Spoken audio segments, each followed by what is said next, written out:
Hello, everybody. We will be talking today about interop. My name is Chris. I'm from L2Beat. If you don't know L2Beat, we are the ones who assess different L2s and L2 related technologies, including interoperability. Actually, this week we are announcing our revamped assessment of interop frameworks. That's why it's actually a topic that I am very much up to date with, and I'm happy to have such great guests to discuss it with. And before we begin, I will let my guests introduce themselves. Sylve, let's start with you. Nice to meet you all. I'm Sylve. I'm the co-founder and CEO of HYLI. HYLI is a layer 1 blockchain that's optimized for ZK-based applications. It's a very dumb network. We do three things pretty well: fast DA, fast consensus, and native verification for different proof systems. So relevant to the interop discussion because we can just verify any type of zero-knowledge proof, which makes interop a little bit easier. Thank you, Prabal. Hi. Now it works. Hi, I'm Prabal. I'm one of the co-founders of Avail. At Avail, we are building essential tools for the multi-chain world. We started with solving the scaling problems of this multi-chain economy, where we wanted to have abundant blob space, and we had Avail DA. And now that we have around 10 plus partners in production, some of which are proudly showed in the L2Beat homepage of DA. Now we are focusing on solving application level problems by abstracting many of the problems that applications face when they deploy on chains while attracting users from the entire ecosystem. Thank you. And last but not least, Philipp. Yeah, I'm Philipp. I'm the founder and CEO of Li-Fi. We are the major aggregation and routing layer in the space, powering around 95% of all the wallets from Robinhood, MetaMask, Phantom to like a Binance when it comes to bridging and swapping.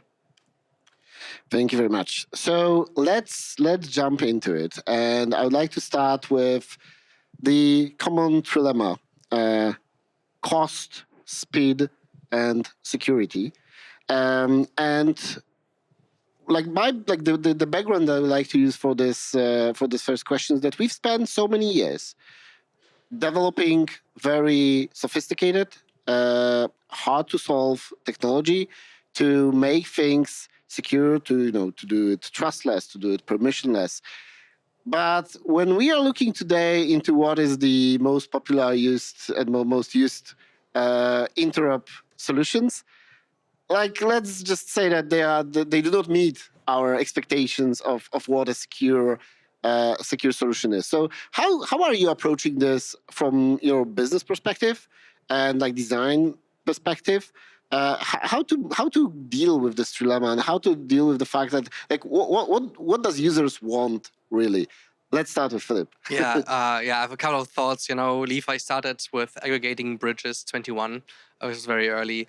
And obviously, we came into the space, and then with the stance, everything should be trustless and decentralized. Back then, the interoperability trilemma was around generalizability, cost, and expandability, like how easy is it to extend this bridging system.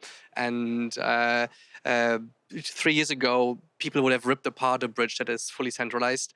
However, if you look at the space right now, as you said, the most used solutions are fully centralized, 100%, and it's crazy. And we essentially, for a long time, we took a stance of not implementing these solutions because we had a different mindset around how a bridge should be designed.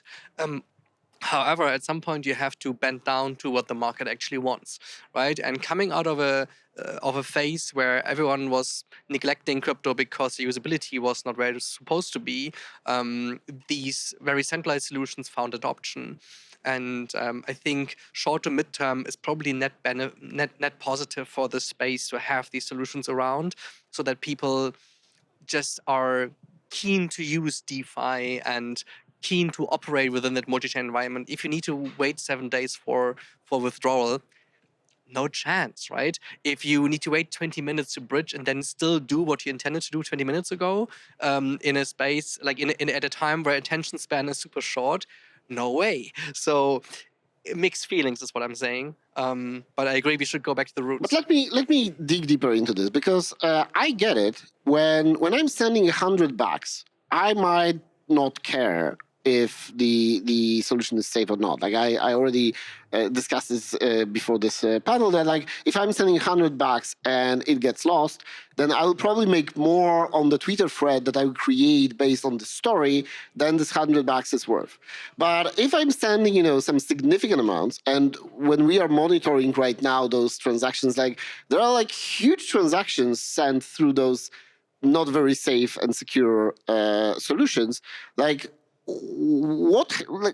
do we have to wait until something really bad happens so that we can actually start appreciating those secure solutions? I have two things here. First of all, I think if one thing is learned in the bridging space, it's the attack vectors. We have seen so many bridge hacks, like in no other category of crypto, that that auditors and builders are very aware of the potential attack vectors and how to counter that, right? And they go further than just auditing. They do pen test their backend and their backend infrastructure. So that's learned, and we haven't seen bridging hacks in quite a while. Now, on top of that, whom do you trust with your private life?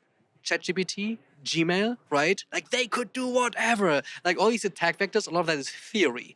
Practically, these companies make more money staying alive, so you can trust them because they're gonna make more money staying alive than stealing your one-time $10 million transaction. But the difference, sorry for doing this, like I will give voice to you guys in a minute, but like the difference between Gmail, say, and our systems is that most of our systems are irreversible. And when I lose my email, like with Gmail, I'm lost anyway because like nobody will respond to my support tickets. That's why you should own your emails. But usually, like with my bank, I at least can complain to someone. I'm not talking about losing your email. I'm talking about giving your whole private life like for free to these big companies that sell your data, essentially. Like you're trusting someone with your data, but then actually you don't care. You just trust it's fine because the benefit you're getting out of the service is much higher. The perceived value is higher than the potential risk. And that is the thing. Perception is reality. My perceived value of using a very centralized bridge is higher than the theoretical attack vector of them running away with my money. But I will go to this again. Like, do we have to wait for something bad to happen? Like, the lore of Ethereum is that it started with Vitalik losing his weapon in World of Warcraft. Like, do we have to wait until, like, do we always have to wait for something bad to happen before we move? I think there's one more nuance to this. When you look at bridge hacks, it was never about the bridging person at risk. Who was at risk?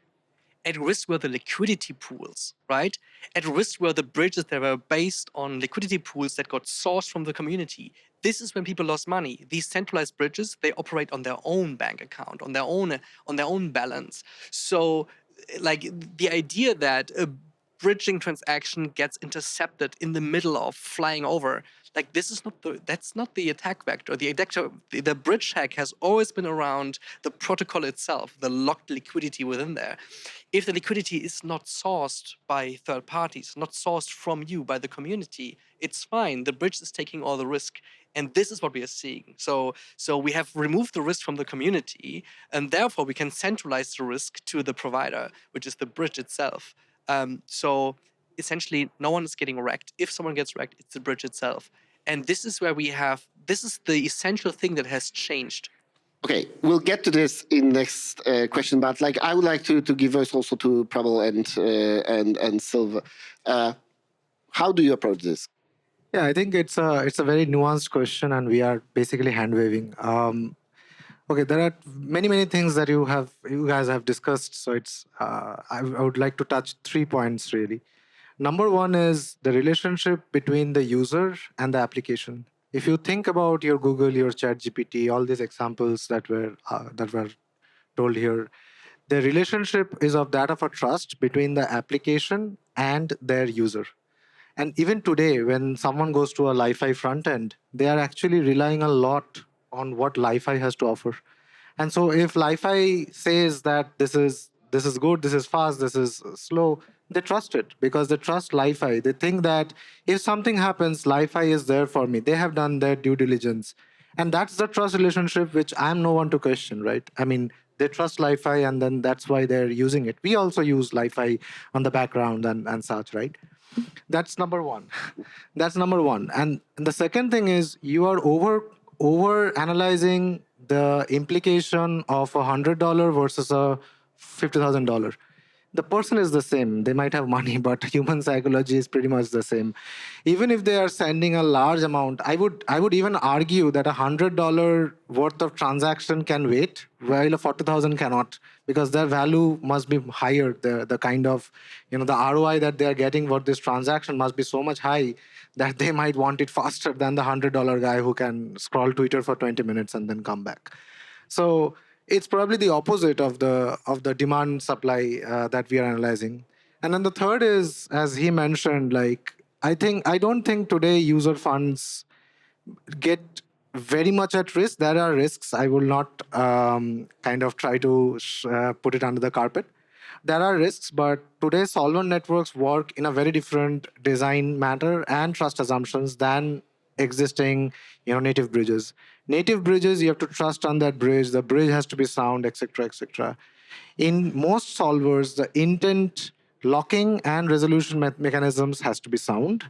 The liquidity has to be supplied by someone, and mostly the liquidity provider is taking the risk, not the user. As long as the vault contracts are secure, as long as you cannot forge intent being resolved, you are fine. I mean, even if your transaction can get lost and all of that can happen, but you will get a refund if they are not resolved and so on. So even with $100,000 transactions that go through liquidity bridge providers, it's pretty okay. Of course, there are many other custodial risks that users are taking. I cannot say it's risk free, but the bridging risk mainly, if only the bridge is concerned, then the solver is taking the risk. Okay. Yeah. One more thing to add to this. I think the risk is there, but it's not for the user. It's for the space in general. A centralized bridge can still get hacked, right? And at that point, if the whole space relies on centralized bridges and it gets sanctioned, or the founders are getting put into prison for whatever reason because like operating these bridges is illegal. Like let's face it, this is illegal. So there are risks attached to these bridges finding widespread adoption. So just don't get me wrong. I'm with you on how bridges should be designed. They should be decentralized and so on. I'm 100% on your side. I just want to make sure we have the right perspective on risk for the user, which is a different story. Okay, let me give voice to Sylve right now, because you are doubling down on actual provability, on proving with ZK things. Like, how do you see and this comes with a cost. So your solutions will not be as cost effective as a trust me bro, I really know what I'm doing alternatives. How do you approach this dilemma? I'm a guy who really likes to use metaphors. So to come back to what you were saying, like the initial question that you asked is, should we wait for the other shoe to drop to react? And I think my candid answer would be yes. Just based on experience, it's usually what has happened. LTCM Capital, long-term capital management in the US, was the first major hedge fund going under in the 90s. And it was the first time that the SEC actually put together all the banks in the same room and said, okay, there's one of you that's going to go down. And so if this guy goes down, you're all dead.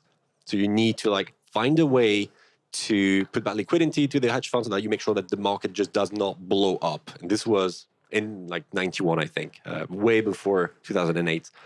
And so I do agree with what you were saying. It's more of a systemic risk. I really don't see it more of an end user thing. It's more at some point something is going to blow up and we're all going to look like jackasses and say, how the hell did we manage to survive for so long?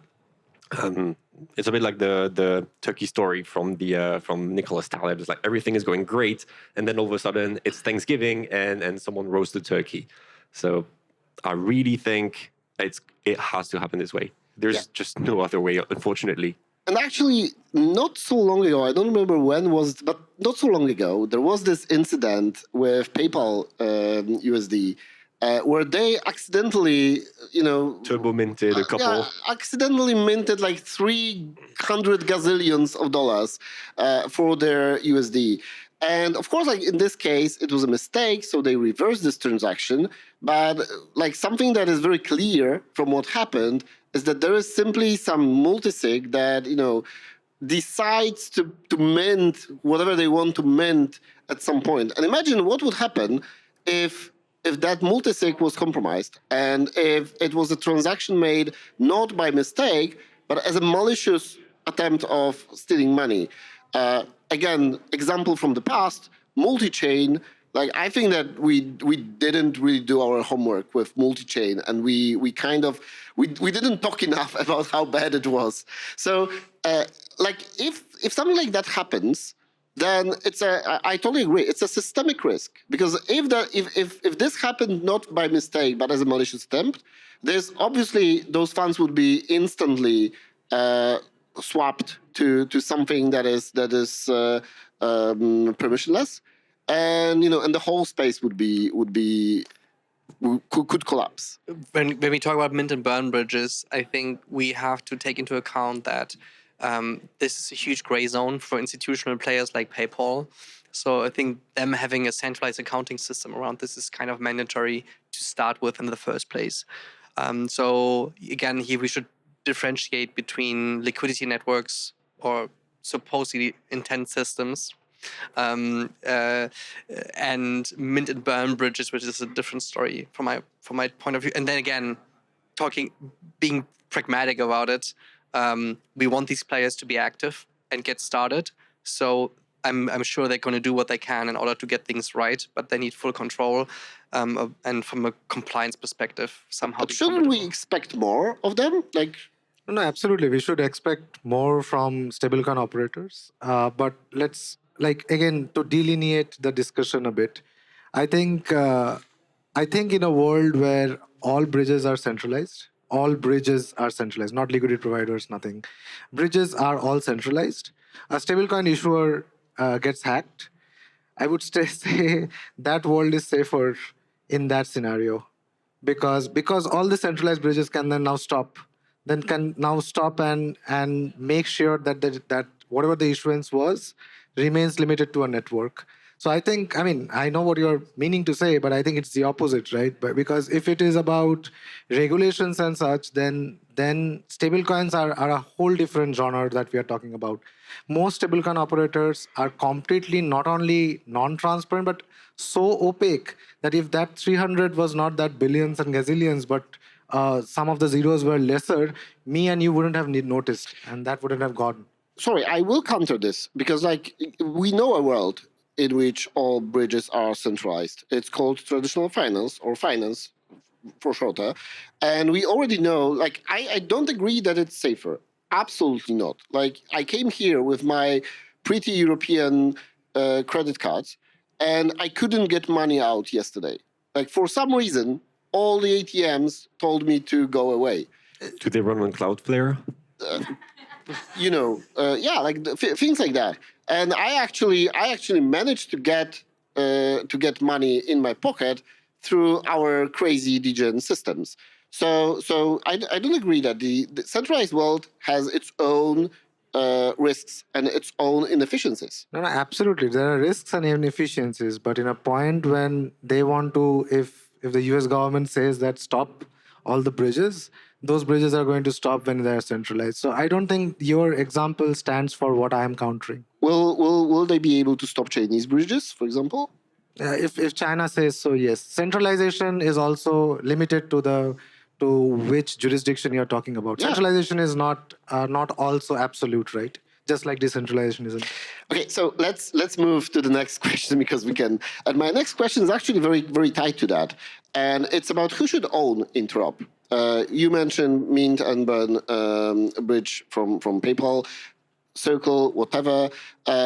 You guys are building solutions for yourself. So who should own, and what should we be pushing for? Who should own Interop? Should token issuers, if somebody is issuing a token, should they own and build their own Interop solutions? Should they rely on somebody else dealing with that? Is it okay if they just decide, hey, I will have this burn and mint feature and Paul there will be using it? I think in a perfect world, you have a non-profit organization that operates fully open source, that is able to settle and bridge assets and value in data between different VMs. No matter if it's a Bitcoin, Solana, Tron, or EVM, it's able to do this cross VM. The problem is that these things need centralized APIs, so someone needs to host it. So now we have centralization right there, because decentralizing computing is something we haven't managed to Hello, do Alan. yet, right? So hey, A new fighter joins in. so this is something we haven't solved yet. Decentralized compute, and decentralized caching and decentralized databases. All of that has to come together, and then still provide an outstanding user experience, because we talk payments, we talk UX that leans on the web right now, which is like sub-second. It has to be as fast as DNS essentially. But again, like when talking about like if you were to advise a bank that wants to issue their own stable coin, what would you advise them? Should they own the interop, and should they like own it in-house, or should they use some external platform, or should they just issue it on one place and rely on technology take care of spreading it everywhere I believe else? right now there is no right or wrong. You can go with a wormhole, an Axelar, layer 0, and you have different design choices, advantages, disadvantages, or you can simply own it, have 100% control about it. You can tie it to your accounting, make sure everything is sound and safe, have different advantages, right? For me, right now, there is no right or wrong. I think net positive for this space is getting as many people engaged as fast as possible, because we have been trying for quite a while and we need adoption. So again, here I'm pragmatic about it. Long term, as said, I would prefer an open source non-profit organization running one interop solution for everyone based on zero knowledge and so on. Yeah. No, I think I fully agree that if we put the onus of interop on every token issuer, then it is going to be pretty hard to expand this and see the financial rails all be on chain. On the other hand, every time a token issuer has to make the choice. That has been the status quo, and that is still going to be. So, for example, if I today issue a token, the choice is on me to do my due diligence to know how this will work.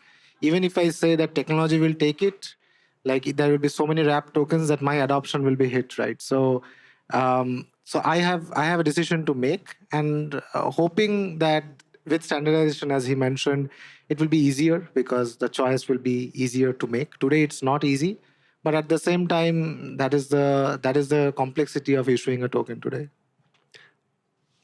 I think it's going to be a weird answer, but it should really be, I think as an issuer, you really have to make sure that you can offer the most options for your own customers.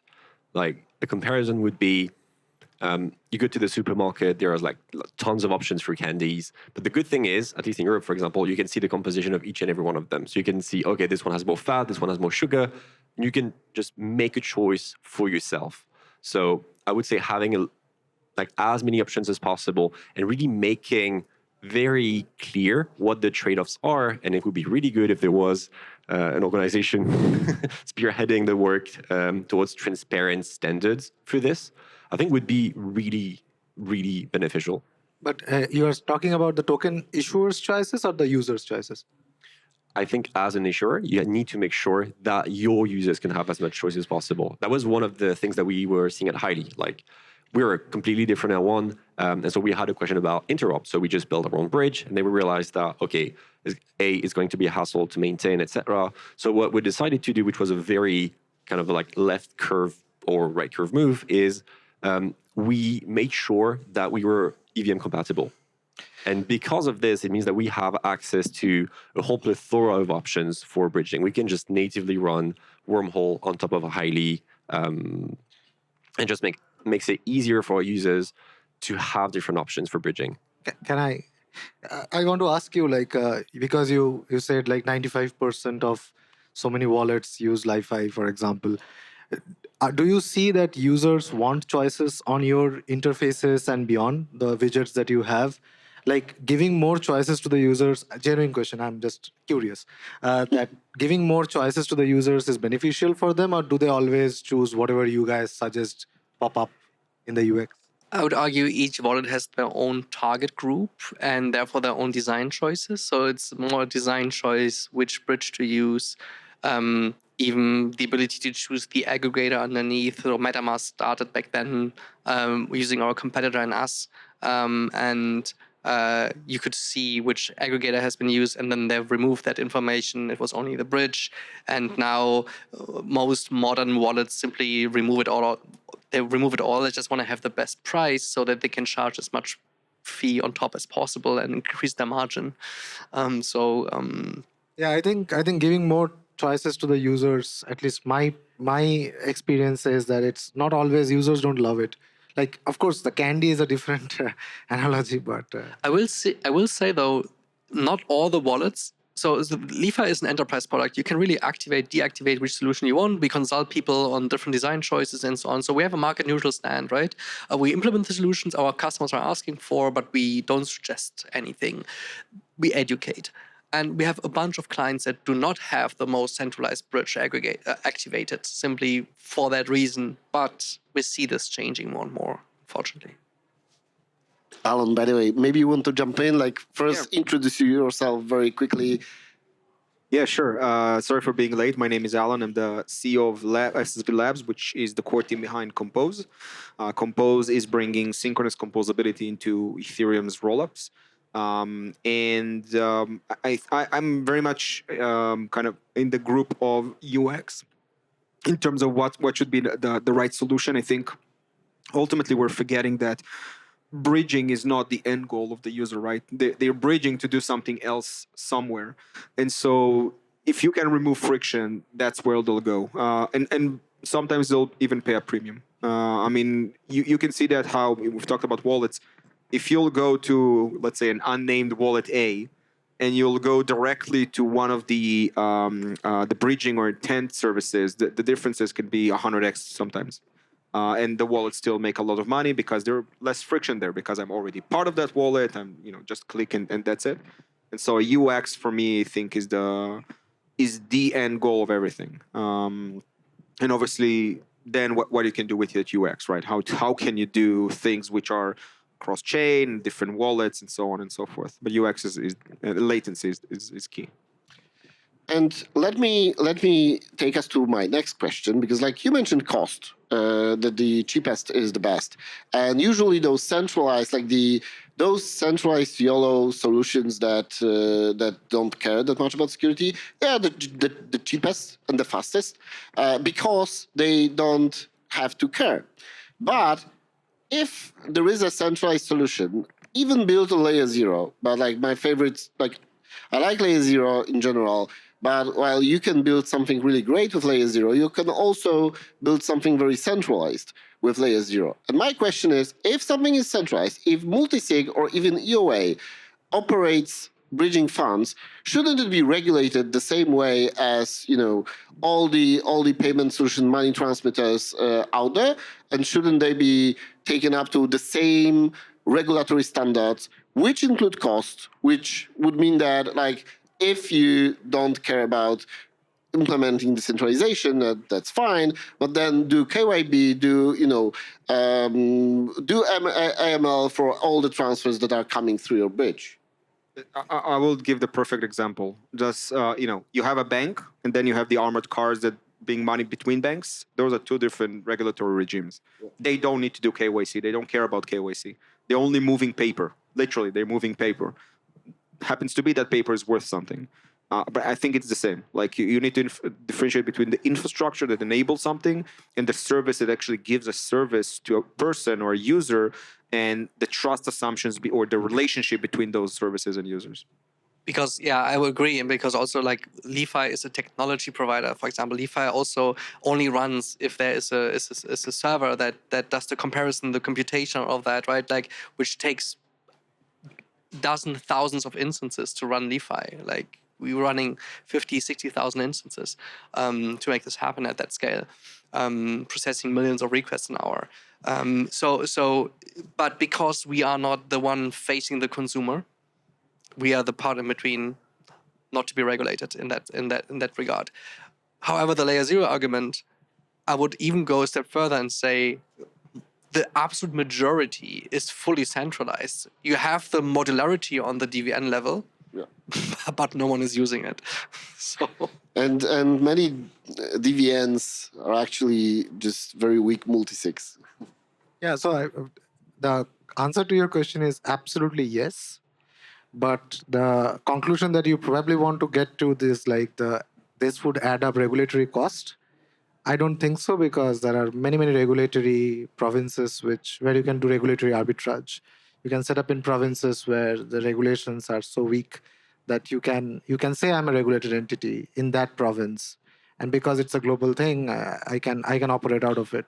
But you can't serve American customers or European customers. Yeah, they will have that somewhere in terms and conditions, and the onus is on the user to go and read the terms and conditions. And if you're an American citizen, you should not use the bridge, which I don't know how many people actually go and read. I'm not sure if this is that easy. For example, I as a European cannot use Siri to full extent because Siri is not RODO compliant, for example.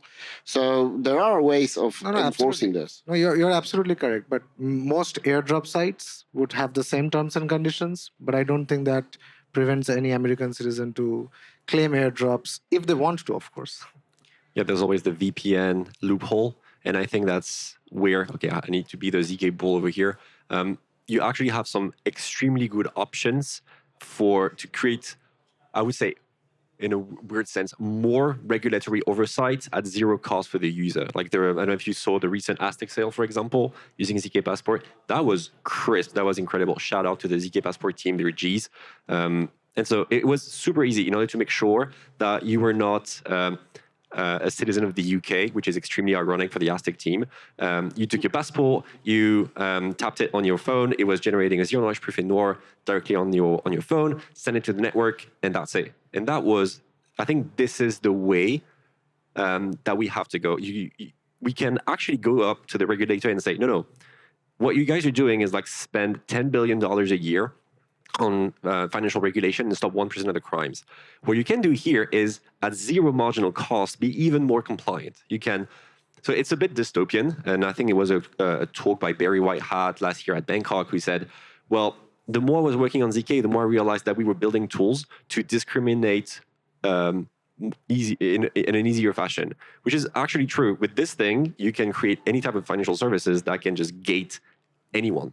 There are, of course, a lot of problems regarding, is this like a legal KYC? But I definitely think that this is the direction that we will be taking. And it will be, to your point, supremely difficult to circumvent, in my opinion. Yeah, but it's a regulation via exclusion, not inclusion. So most regulatory frameworks are kind of an inclusion built into it, right? You need to opt in, they give you a license, and you include yourself in this, network that is allowed for something.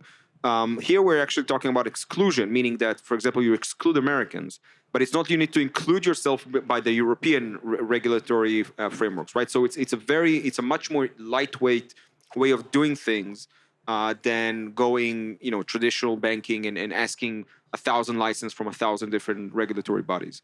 So it's a far superior way to do that. And my follow-up question to that would be: shouldn't we be doing this regulatory compliance based on the technology? So shouldn't we have certain expectations and requirements of technological soundness of solutions, so that they would be, for example, exempt from traditional regulations? The same way, I'm thinking about it the same way as we are dealing with assessing L2s.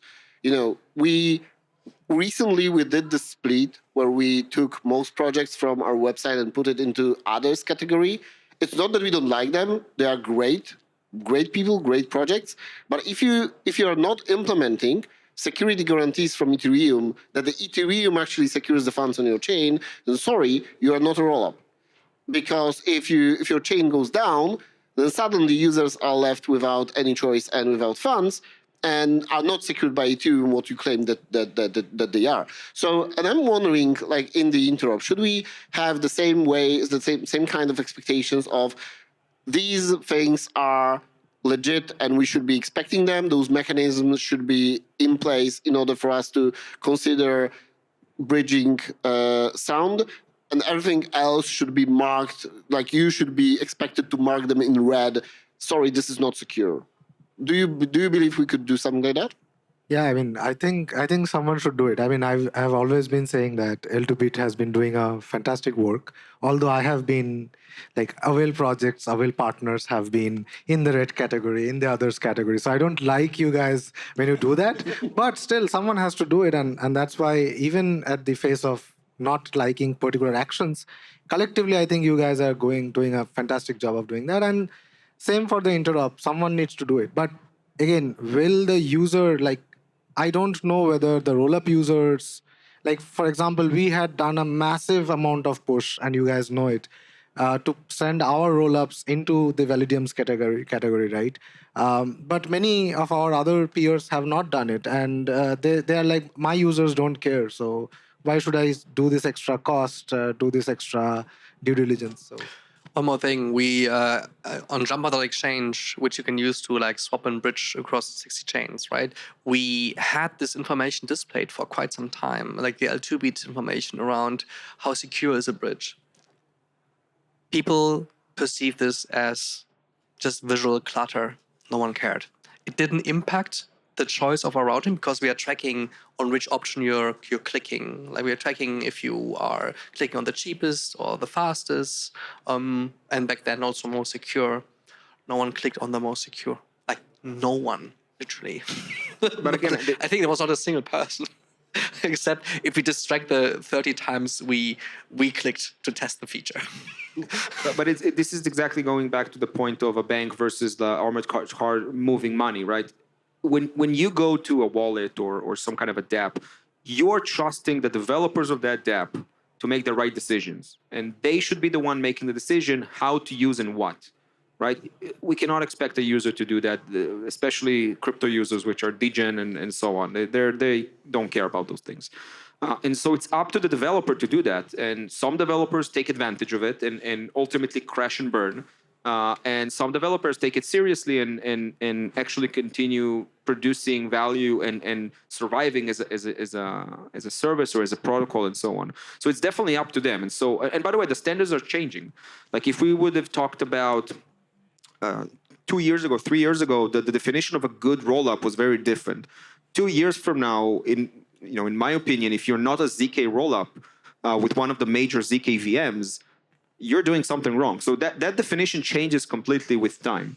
And it's up to the developers, wallets, whoever comes in contact with the user to make those decisions. And I believe that in some point, wallets will have to make that decision. If you are MetaMask, if you are Base Wallet, whatever, and you are supporting a certain rollup, you're enabling that to your users. And if something fails, that user can go back to you and say, what gives? Yeah, but don't you think that there is some limit to that? Because always AWS database will be more efficient and cheaper than any blockchain out there. So if we say that this is as good as Ethereum, then don't we end up with simply this being the standard? No, I mean, I think the market is pretty sophisticated. People understand the difference between Ethereum and Solana, for example. People understand the benefits of Hyperliquid with the same breath saying that Hyperliquid is extremely centralized. Like they can have those two mental images coexist in their heads.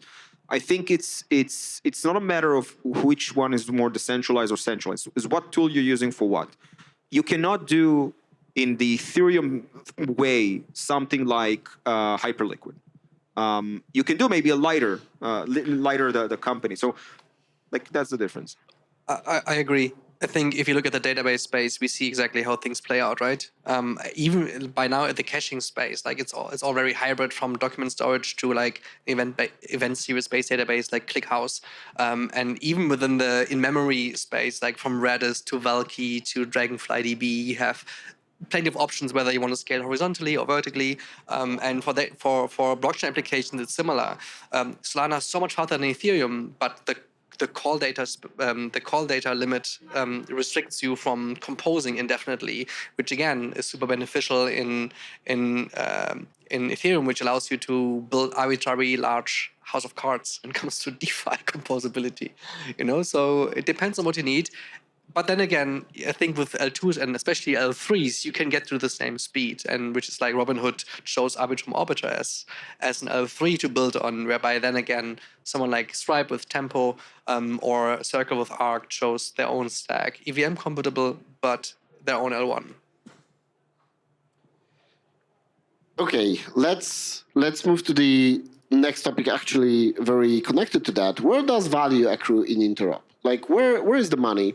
And what is the space going to look like 5 years from now? Because right now we have a lot of different players out there. Do you believe that it will all converge to like 2 to 3 operators, or will we have thousands of small projects? One tectonic shift that is definitely going to... So honestly, I have zero idea where value is going to accrue. The one thing I'm really sure that we still have a good 100x improving time for ZK-VMs. And that was really something that came out of left field. We ended up in a world where Optimism, like OP, got ZK proofs before fraud proofs.